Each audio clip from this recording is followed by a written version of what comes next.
Hello friends, cook with मीनामध्ये तुमचं स्वागत आहे. आणि आज आपण बनवणार आहोत मस्तपैकी चमचमीत शेवग्याच्या शेंगा.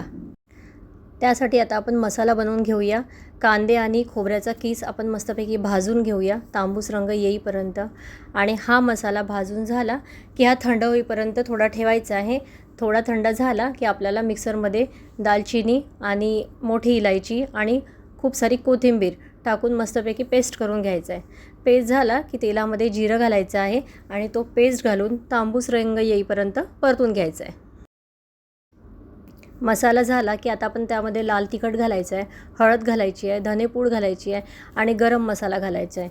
हे सगळं मिक्स करून झालं की थोडं पाणी घालून हा मसाला बऱ्यापैकी शिजू द्यायचा आहे.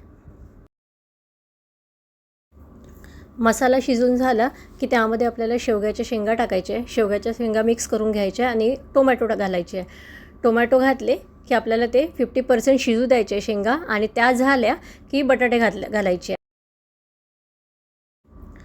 आता यामध्ये शेंगदाण्याचा कूट घालायचा आहे आणि मस्तपैकी ते मिक्स करून घ्यायचं आहे.